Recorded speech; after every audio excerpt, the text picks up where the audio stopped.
Hace un par de semanas estuve trabajando, haciendo una acción en un centro de enseñanza secundaria y tomando el pulso al alumnado de 12 a 17 años,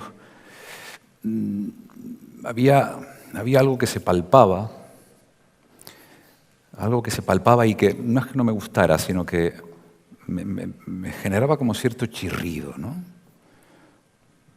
Y es también uno de esos eslóganes que están muy instalados.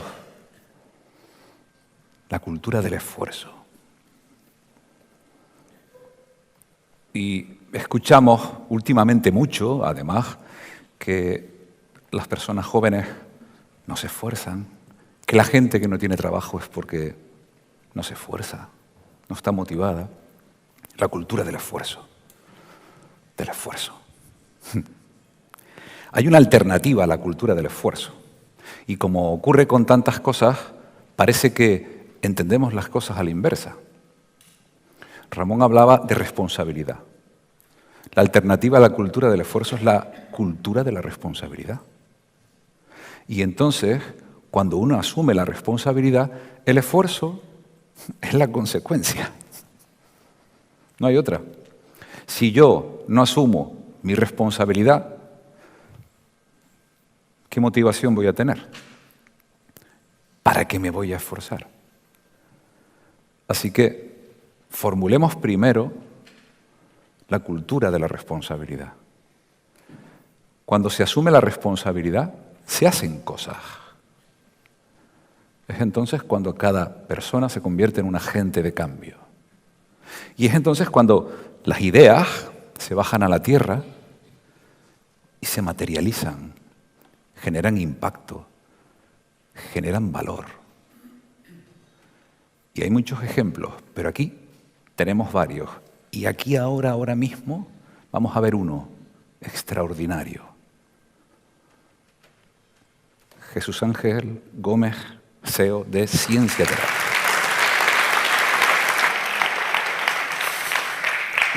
Buenos días, soy Jesús, soy químico, pero sobre todo soy emprendedor social. Y hoy quiero compartir con vosotros y con vosotras qué es lo que hacemos en Ciencia Terapia y como hoy estamos viviendo y estamos poniendo a las personas en el centro, ¿no? Y hay que ponerlas en el centro de la organización, sea empresa, sea asociación, fundación, sea lo que sea, esa organización compuesta por personas, pues quiero compartir con vosotros qué es lo que hacemos contando la historia de personas, ¿no? Qué mejor hacerlo para ver lo que empezamos y lo que estamos consiguiendo. Y la primera historia de la que os quiero hablar, y la primera niña de la que os quiero hablar es de Isabel. Isabel nació en un pueblo pequeñito de apenas 3.000 habitantes, en Huelva. Era la última de 7 hermanos. Su padre y su madre pues tenían muchas bocas que alimentar, obviamente, y apenas tenían pues una huerta que daba unas cuantas lechugas y tomates y 4 vacas. Y había que innovar para con ese poquito darle de comer a todos ellos. Isabel era súper inquieta y le gustaba aprender. Iba corriendo al colegio, no porque llegara tarde, iba corriendo al colegio para llegar la primera y aprovechar el día desde el principio, para conocer. Tenía un espíritu que quería conocer nuevas cosas. Pero claro, siendo la última de 7 hermanos y yendo a la economía de la familia regular, pues cuando terminas el colegio, ¿no? Es complicado que tus padres, que ese hombre y esa mujer, esos padres, pudieran darte unos estudios, ¿no? Eso significaba ir a la ciudad, al instituto, luego a la universidad. No había medios económicos. Así que Isabel, a los 12 años, empezó a trabajar en la botica del pueblo, en la farmacia, con don José, el boticario del pueblo, el único que había, obviamente, y con doña Peña, que casualmente pues era su maestra. Así que dijeron, bueno, si tu familia no tiene medios económicos para que vayas a estudiar, pero sabemos ese afán y ese espíritu que quieres para aprender, quédate aquí y trabaja con nosotros en la farmacia. Y en esa mesa de don José el boticario, pues esa niña empezó a descubrir pues, la ciencia que hay en una farmacia, ¿no? Hacía los análisis de sangre y de orina que se hacían antes en las boticas, las fórmulas magistrales para hacer los medicamentos, trataba con los hombres y las mujeres del pueblo. Y esa niña pues se hizo mayor, tuvo un hijo, bueno, tuvo dos, que también tengo un hermano, uno de ellos está hoy aquí, estoy compartiendo con vosotros. Y esa niña, Isabel, mi madre, recuerdo que en los veranos de la infancia, que sabéis que esos días son eternos, ¿no? Y esas vacaciones de verano antes duraban un montón, ahora solo 15 días, recuerdo que paseábamos por las playas de Huelva, por la playa donde veraneamos, y me explicaba y me transmitía toda esa pasión que ella tenía por la ciencia, ¿no? Todo lo que había aprendido a pesar de no tener estudios superiores, todo lo que aprendía, ¿no? Ese indagar, ese descubrir nuevas cosas que hacía en aquella mesa de la botica. Y eso a mí, pues, ese interés por la ciencia siempre me gustó, me apasionó. Tanto que decidí estudiar química pura. Y en esos 5 años de carrera no solo me quedaba en la parte de la tabla periódica y de los elementos, ¿no? Y lo que veíamos. Me parecía un mundo fascinante, ¿no? Entrabas en un mundo, el molecular, el atómico, totalmente nuevo, que te explicaba desde de lo más sencillo y lo más pequeño a también lo más grande, ¿no? Al universo entero. O sea, fijaos, ¿no? Con un mismo alfabeto, por así decirlo, con la tabla periódica, podíamos explicar lo que pasaba a nivel mínimo, pequeño, a nivel macro. Pero es más, la química también me descubrió otro mundo, que era el mundo también interior. Me enseñó muchas veces cuando veías la inmensidad del universo, sentirte lo pequeños que somos, ¿no? Somos como si fuera un átomo, una molécula en algo supramolecular, ¿no? Tan grande era y descubrí tanto el universo a nivel interno que me perdí literalmente. Y llegó el final de la carrera y estaba como si estuviera ante un cruce de caminos, ¿no? ¿Qué hago con mi vida? Era el primer momento donde tenía que decidir algo que tú sabías que esa decisión iba a repercutir sobre el resto de tu vida. Me dedico a la docencia, a explicar física, química, matemáticas en un instituto. Me voy a trabajar en un laboratorio, una empresa farmacéutica, por ejemplo, a la industria química. Empiezo a hacer la tesis doctoral, que ya medio la había empezado, ¿no? En la universidad. Sigo por aquí, con lo que ello supone luego dedicarte a la investigación. Estaba perdido. Hasta que llegó un día, yo estaba estudiando el último examen de la carrera, la asignatura era química cuántica, y en ese momento llegó Andrea, una sobrina que en aquel entonces tenía 7 años, y me preguntó: Tito, si tú tanto sabes de ciencia, ¿por qué no me lo explicas a mí de manera sencilla para que pueda entenderla? Claro, explicarle química cuántica con 7 años, el trauma podía ser para toda la vida, ¿no? Esa niña, o sea, no me volvía más a hablar. Así que fui a la cocina, cogí un poco de vinagre, de bicarbonato, aceite, un disco de música, un globo, un trozo de poliespán, acetona, y empecé a hacerle experimentos. Y estuvimos más de 3 horas explicándole ciencia. Y lo mejor de todo es que encima lo entendía, ¿no? Con las explicaciones y los juegos que le iba dando. Ahí, por ejemplo, estamos mezclando vinagre y bicarbonato, se genera dióxido de carbono y se llena un globo. El caso es que después de todo ese día, lo más importante es que Andrea había estado con el culo pegado a la silla, cuando era un rabo de lagartija, era puro nervio, siempre se estaba levantando y tal. Entonces ahí lo que vi es, la ciencia es posible que tenga una capacidad de atracción, de focalizar el foco incluso de la niña más nerviosa que haya. ¿Por qué no utilizamos esto? ¿Por qué no lo canalizamos y lo llevamos a un contexto donde niños y niñas necesiten que le captemos la atención? Mirad, en España ingresan cada año unos 1.500 niños y niñas por cáncer infantil. Son nuevos diagnósticos, ¿no? Nuevos casos de cáncer infantil. Y esto, si nos paramos a pensarlo, significa para ellos dejar atrás a su familia, a sus amigos, sus actividades diarias, sus colegios, el fútbol, el baloncesto, el tenis, el baile, para entrar en un edificio donde no conocen a nadie. Muchas veces están en otra ciudad, si vienen de un pueblo pequeño, de una ciudad pequeña. Se sienten vulnerables, sienten miedo. Este problema me impactó, pero como científico también me impactó otro, ¿no? En España solo 13 de cada 1.000 jóvenes acaban una carrera científico-tecnológica. 13 de cada 1000 jóvenes. Tenemos un déficit, ¿no?, de científicos y de científicas en nuestro país. Y más sabiendo que en los próximos años todo va a estar centrado en ciencia y tecnología. Tenemos que asumirlo. No sé si aquí hay alguien de letras, pero que lo asuma. O sea, yo no tengo nada, ¿no?, pero al final la vida de ciencia y letras es una mezcla, pero es así. Está tendiendo el futuro, va hacia eso. ¿Por qué no hacíamos los talleres de ciencia, esos experimentos que yo le hacía a Andrea, mi sobrina? ¿Por qué no los llevamos al hospital? Así que cogí un día mis globos, mi vinagre, mi bicarbonato, tal y cual. Fui a un hospital de mi ciudad, de Huelva, y empezamos a hacer eso mismo allí, a ver qué impacto tenía. Y veíamos que esos niños y niñas pues estaban con el foco, con la atención en aquel experimento que le estaba haciendo, el mismo que os mostraba antes con Andrea. O estaban aprendiendo las leyes físicas que hay en un tornado, en un huracán, pues con una botella y con agua y colorante. Con poco más le estamos explicando conceptos de ciencia a nivel superior, ¿no? O estaban haciendo reacciones químicas que provocan cambios de color, de pH, con indicadores.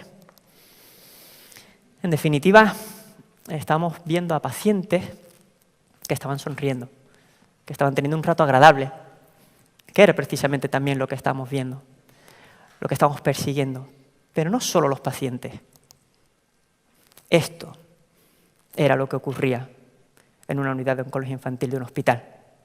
Los pacientes, sus familiares, que llevan allí meses con esa enfermedad, las pediatras, el director médico del hospital, el jefe de pediatría, todos estaban allí, todos están sonriendo. Hugo, mi amigo Hugo, que está ahí en el centro, que se lo pasó de escándalo. Si por él fuera todavía estaba ya haciendo experimentos. Estamos transformando algo y estamos empezando a hacerlo en un hospital. Y, joder, si aquello era bueno, ¿por qué no lo llevamos a más sitios, no? O sea, sería un poco egoísta también quedarnos en un solo sitio y no compartirlo, ¿no? No compartir, que hablaba Daniel. Y cuando todo va bien, pues todo se apaga. Y llega una pandemia. No es la pandemia Bosco, ¿vale? No es la pandemia, no sé qué pasó, que se fue, no sé si por ahí. Es una pandemia de sabiduría, Bosco, también hay que decirlo, ¿eh? Hay que decirlo porque antes se lo dije, y eso que no ha acabado el día, pero literalmente me está explotando la cabeza desde esta mañana.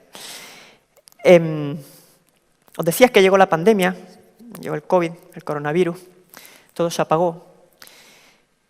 Todo se centró en las muertes que había por el coronavirus, pero también estaba muriendo gente por otra pandemia, que esa no salió tanto en los medios durante esos meses, pero seguía, ¿no?, que era la del cáncer. Y hombres y mujeres y niños y niñas pues fallecieron durante ese tiempo. Y también falleció Isabel, aquella niña que iba corriendo al colegio porque quería aprender. Aquella mujer que me enseñó la pasión por la ciencia en aquellas largas tardes de verano. Aquella que aprendió de don José en la botica haciendo los análisis de sangre.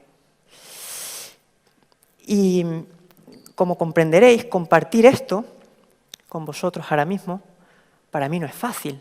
A nadie le gusta hablar de la muerte de una madre en pleno confinamiento, sin poder despedirse prácticamente con su familia.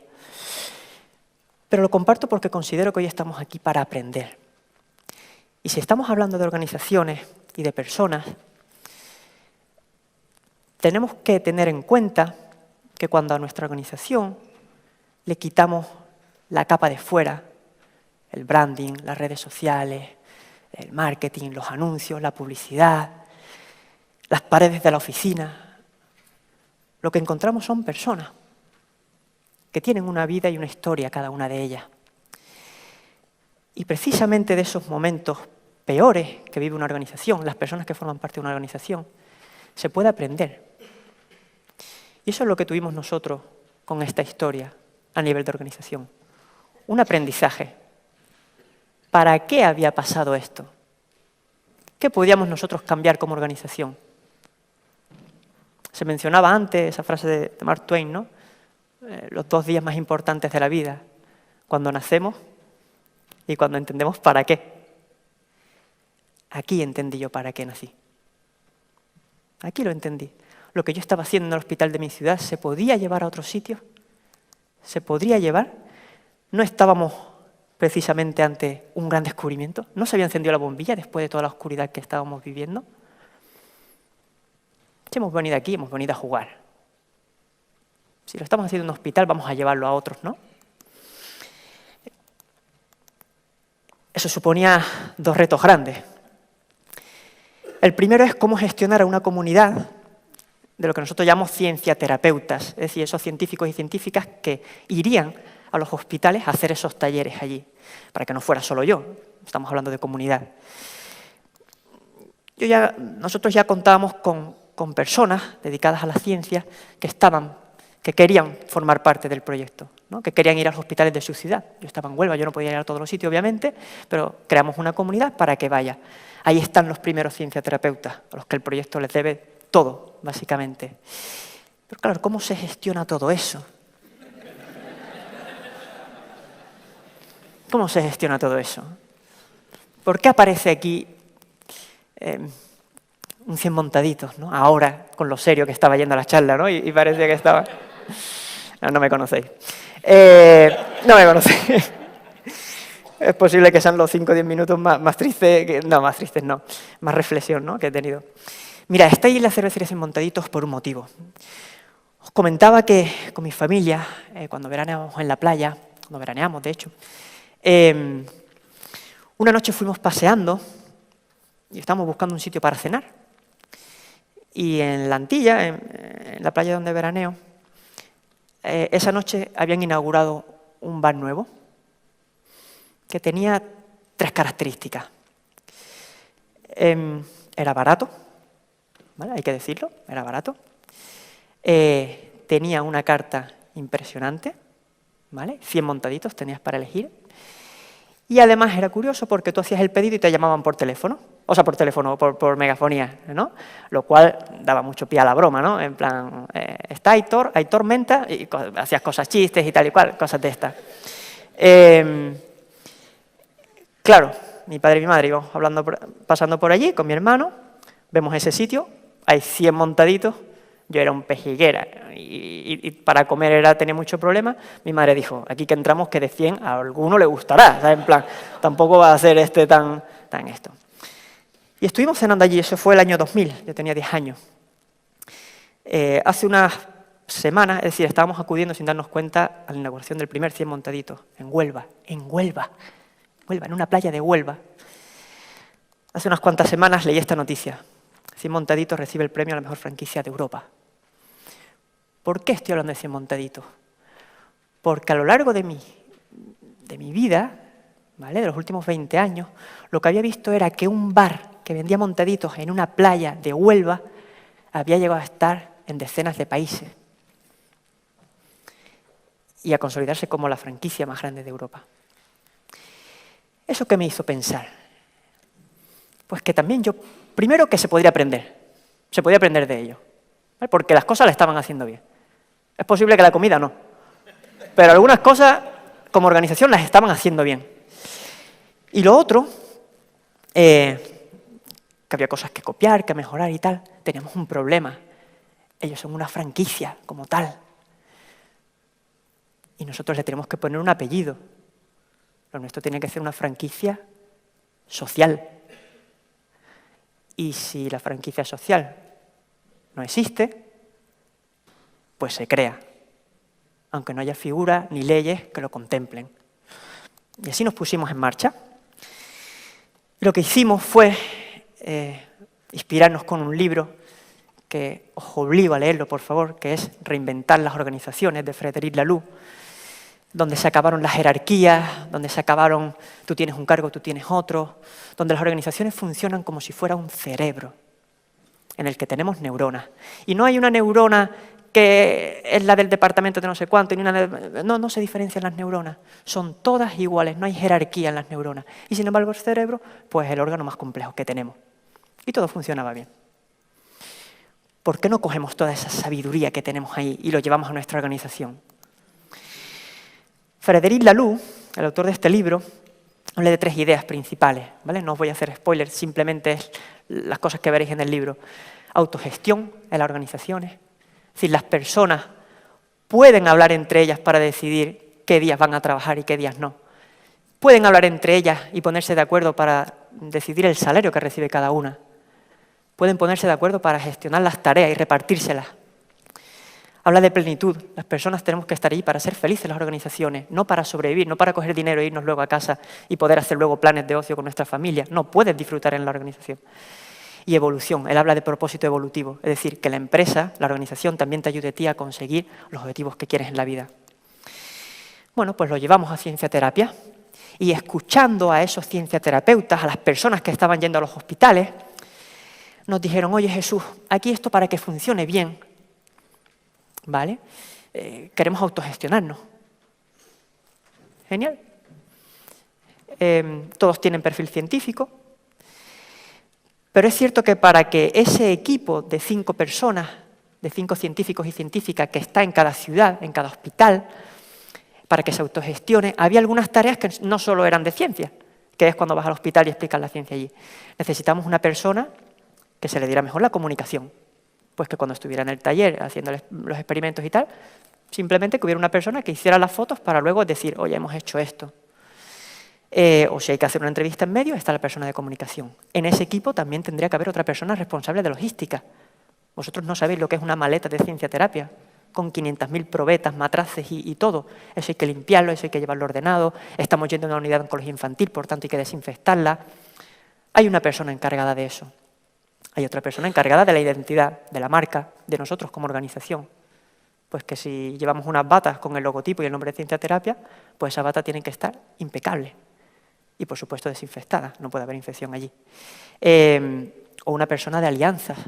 Cuando estamos en hospitales y en diferentes ciudades, pues está bien que nosotros como organización compartamos, colaboremos con pues, ese hospital, con la universidad, con el ayuntamiento, de los sitios donde estamos trabajando. Y también una persona de finanzas. Hay que comprar materiales, hay que tener facturas y tickets para guardar y para decir lo que se está haciendo y tener unas cuentas de lo que está ocurriendo en cada uno de esos hospitales y ciudades donde yo no voy, es ese equipo el que está ahí. Por tanto, con esas 5 personas cubríamos todo. Pero claro, luego hay otras cosas también que si se las puedes poner más fáciles, pues mejor. Así que durante la pandemia aprovechamos que estamos en casa y que tenemos tiempo y tal, y desarrollamos una aplicación móvil. ¿Y qué tenemos en esa aplicación móvil? Pues todas las tareas que necesita ese equipo. Todo. Hoy en día, si un equipo de cienciaterapia se forma parte en cualquier ciudad de España o del mundo, me da igual, teniendo el móvil, puede llegar incluso a no conocerme, pero que tiene todo ahí, o a no conocernos más bien. ¿De qué estamos hablando? De realizar la formación obligatoria que tienen que hacer para ir al hospital. Nosotros ya no tenemos que ir a una ciudad y explicarle lo que hacemos. Sí, hemos aprendido todo online durante la pandemia. Estamos hablando también